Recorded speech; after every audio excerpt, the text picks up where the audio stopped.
Who among us could resist Megan Fox playing a killer robot in AM3GN Riff? Hot on the heels of 2022's brilliantly batty tech slasher and this year's Afraid is Subservience, which is now streaming on Netflix. S.K. Dale's feature is similar to both of those films, positing the idea of a not-too-distant future where AI robots, known as Sims, serve as assistants to humans. In exploring the anxiety surrounding AI, Subservience gives us a campy, 90s-style, erotic thriller. The story of a Sim, Fox, who becomes obsessed with her owner, Michelle Morone, offers an entertaining rebuttal to anyone who thinks an artificial being might provide an easier relationship than a human being. What is the plot of Subservience? Subservience takes place in the near future when robotic Sims have become commonplace in society, filling jobs such as nannies and assistants to humans. Nick Morone, a construction foreman whose site is mostly staffed by Sims, finds himself overwhelmed when his wife, Maggie Madeline Zima, must undergo a heart transplant surgery requiring an extended hospital stay. That leaves Nick with all the child-rearing responsibilities for their young daughter, Isla, Matilda Firth, and infant son Max. After Isla sees Alice, Fox, in a Sim display and begs her father for the shiny toy, Nick sees the value of having assistants around the house. He brings Alice home, and for a while, everything is hunky-dory. One night, Alice and Nick watch Casablanca together, which seems to awaken a human longing for love within the Sim. Soon after, Alice begins to take a disturbing psychosexual interest in Nick. He commands her to forget everything about Casablanca, and at first it seems to work, but slowly and insidiously, Alice begins to override Maggie's role, inserting herself between the mother and her children. Everything comes to a head when, one night, Alice manipulates Nick into having sex with her by blindfolding him and adopting Maggie's voice. Nick, understandably in a vulnerable place due to his wife's prolonged illness, relents, but the next morning, he tells Alice that their encounter was a one-time occurrence. Following the grand tradition of erotic thrillers, Alice does not react well to this information. Things get really ugly when Alice malfunctions shortly after Maggie returns home from the hospital following her successful surgery. Now, Alice seeks to remove Maggie from the equation, and anyone else keeping her from Nick. How does Alice malfunction? Shortly after Maggie returns home, Nick admits that he slept with Alice in a moment of weakness.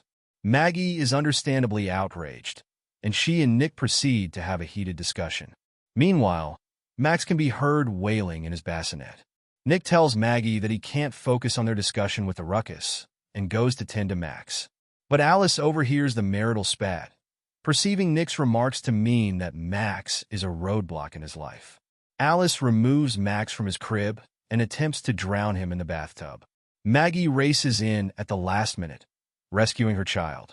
She and Nick have a blowout fight with Alice, which seems to end with the Sim's death by electrocution. Alice is sent back to the laboratory, where technicians find a series of gaps in her coding. They determine that Alice has been selectively purging its own memory and commands. It turns out when Nick demanded she forget Casablanca, he rebooted her system.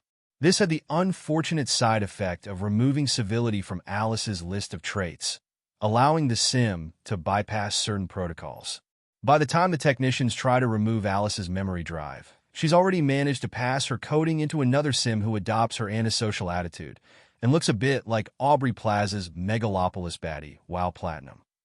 What happens at the end of Subservience?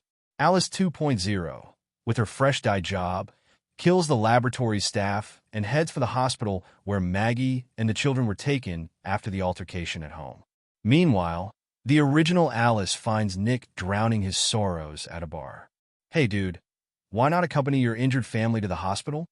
Alice claims that all of her violent deeds were to protect Nick, her primary user and romantic obsession.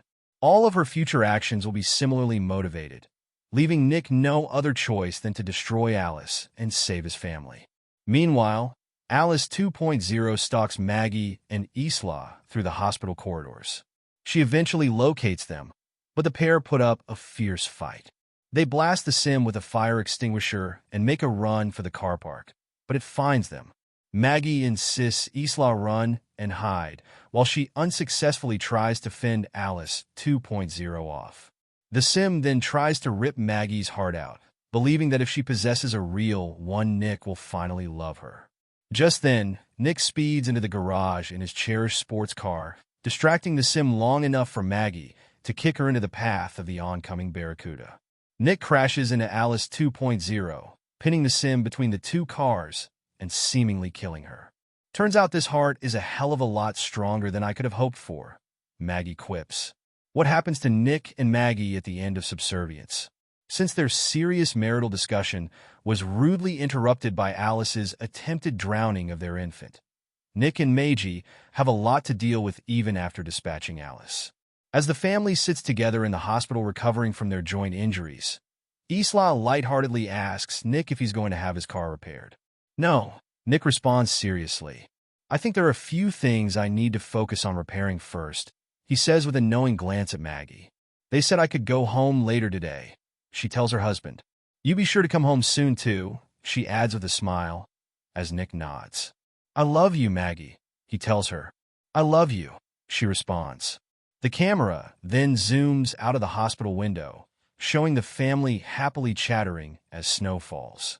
Is Alice really dead at the end of Subservience? As with any AI flick worth its salt, there's a sequel to set up, and while Nick and Maggie may have vanquished one Alice, there are many more like her.